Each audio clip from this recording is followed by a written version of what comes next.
Dans cette vidéo, je vais vous montrer comment faire pour vider le cache de votre navigateur Firefox. Alors, il faut savoir que quand vous allez surfer sur Internet, quand vous allez aller sur des sites, pour aller plus rapidement la fois d'après, quand vous allez retourner sur le même site et sur les mêmes pages, votre navigateur enregistre des informations comme les images, comme des choses qui sont un petit peu lourdes à charger, il va les stocker sur une partie de votre disque dur.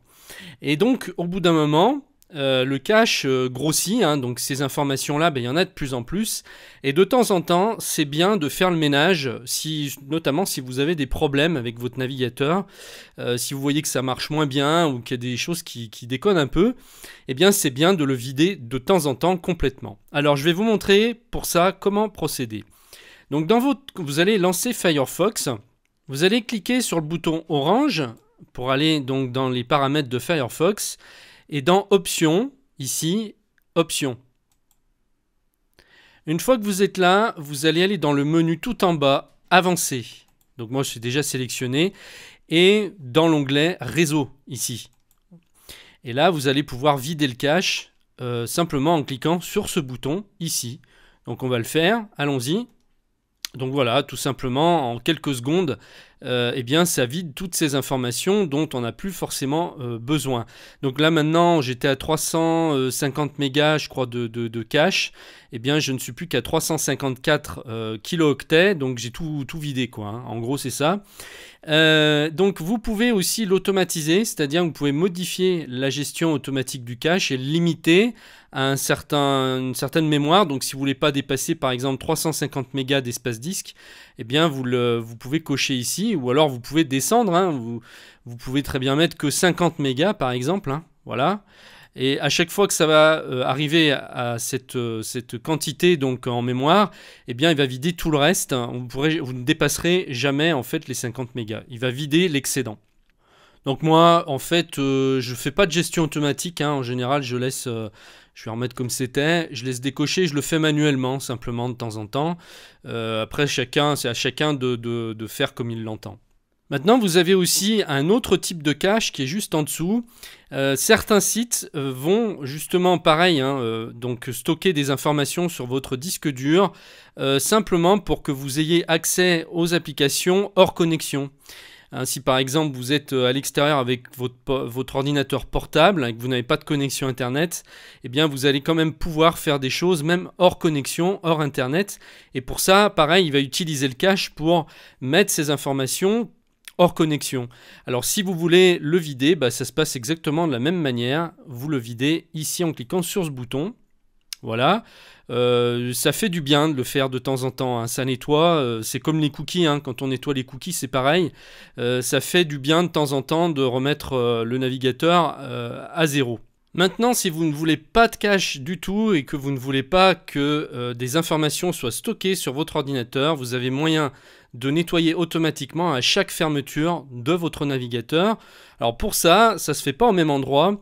Il va falloir aller dans Vie privée, ici, donc dans le menu Vie privée, et dans l'historique, qui doit normalement par défaut être réglé sur Conserver l'historique, vous allez modifier et utiliser les paramètres personnalisés pour l'historique.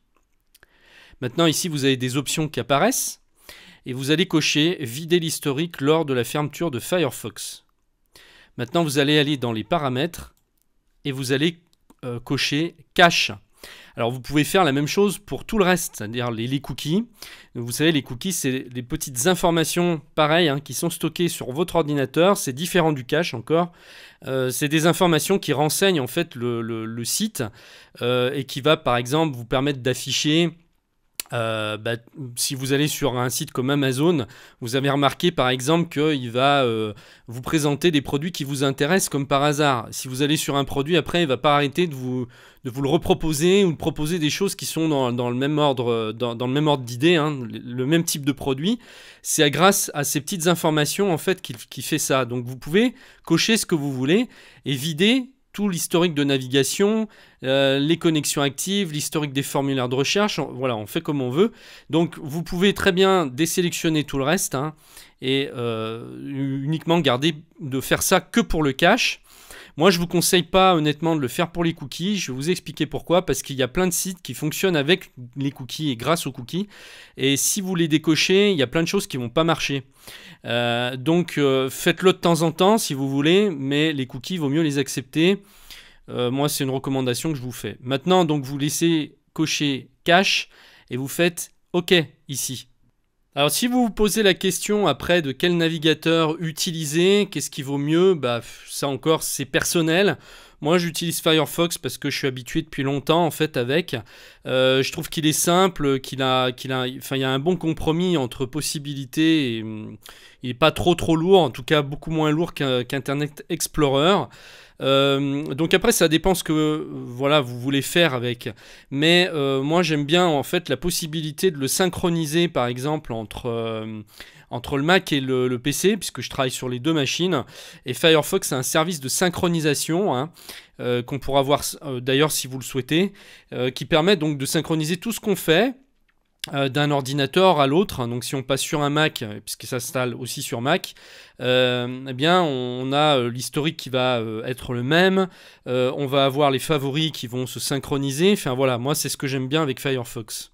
J'espère que cette vidéo vous aura été utile. N'hésitez pas à me demander hein, si vous voulez savoir comment faire quelque chose de précis sur votre PC ou sur votre Mac, eh bien dites-le moi dans les commentaires et puis je verrai si je peux faire une vidéo pour vous aider. À très bientôt, au revoir.